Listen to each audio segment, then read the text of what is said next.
I recently did some research on this writer named Jack Winters, who had been fascinated by the urban legend of the backrooms.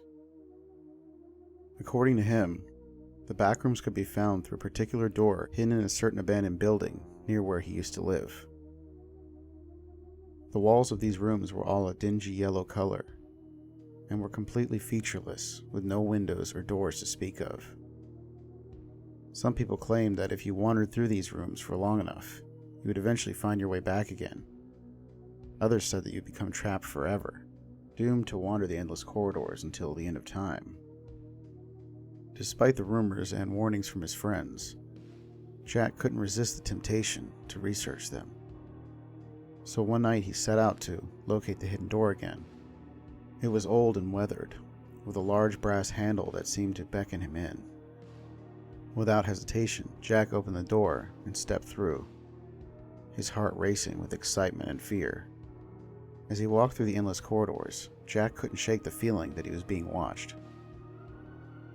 He could hear faint whispers and footsteps in the distance, but whenever he turned to look, there was no one there.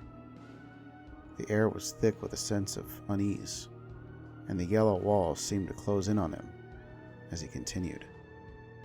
Eventually he tried to turn back, but no matter how hard he tried, he couldn't find his way out. He soon realized he was trapped there. As the days went by, Jack began to lose all sense of time. He wandered aimlessly, his mind and body growing more and more exhausted. He could feel himself slipping away, becoming a mere shadow of a person. And then, one day, he heard a voice. It was faint at first, but it grew louder and louder until it was almost deafening. The voice seemed to be calling to him, drawing him deeper into the back rooms, to which Jack had really no choice but to follow. As he walked, the voice grew more and more insistent, until it became a cacophony of whispers and screams. Jack could feel something pulling at him, trying to drag him into the darker parts of the back rooms. With all of his remaining strength, Jack fought back, determined to find his way out at some point. And then, just when he thought he couldn't go any longer, he saw a faint light in the distance. He stumbled towards it, his heart filled with hope. As he emerged from the back rooms, Jack collapsed to the ground, tears streaming down his face. He had somehow made it out, but he knew that he would never be the same. The experience had left him scarred and broken. He would carry the memory of the backrooms with him for the rest of his life. He vowed never to return and to warn others of the dangers that lay within. Although somehow, he couldn't shake the feeling that he had been followed and watched the entire time he was in there. He became paranoid and reclusive, rarely leaving his house and constantly looking over his shoulder when he was out. His friends and family tried to reassure him that it had all been in his head, that the backrooms were just an urban legend. But Jack couldn't shake the feeling that there was something more to it.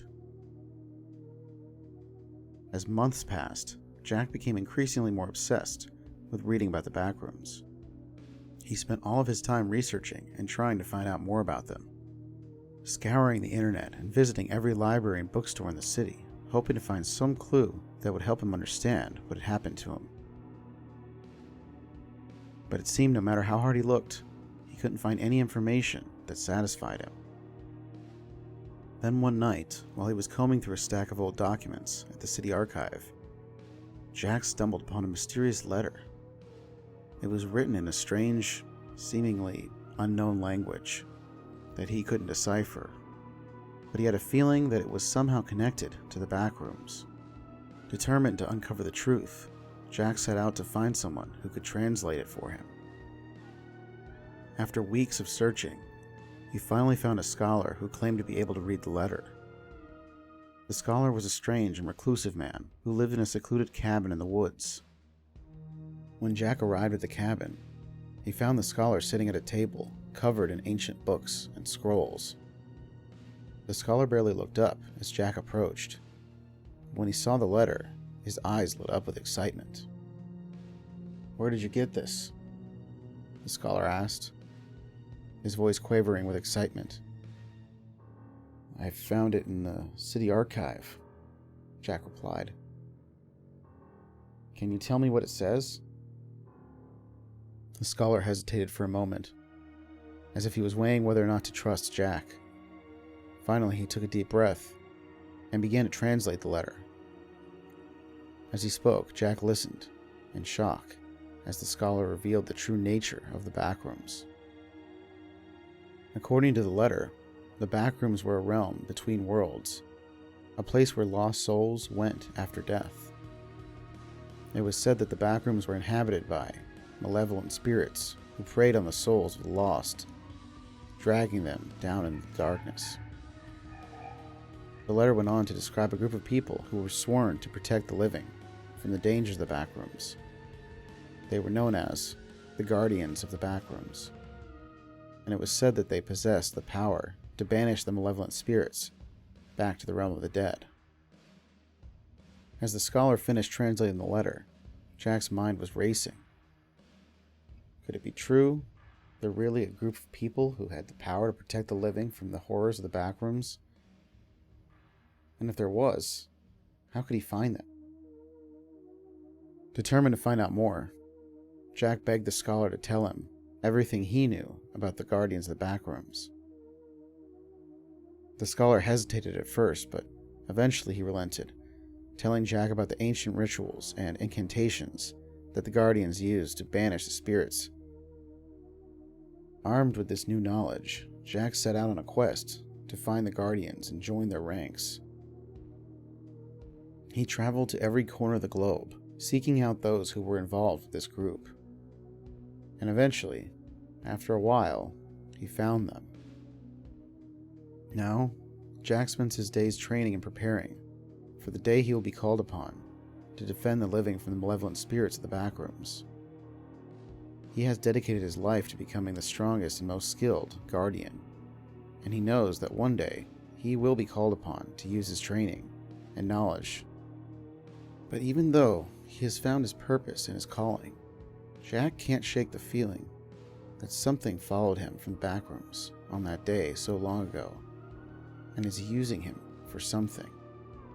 He knows in his heart he can never truly escape the horrors he experienced in that endless maze of yellow corridors.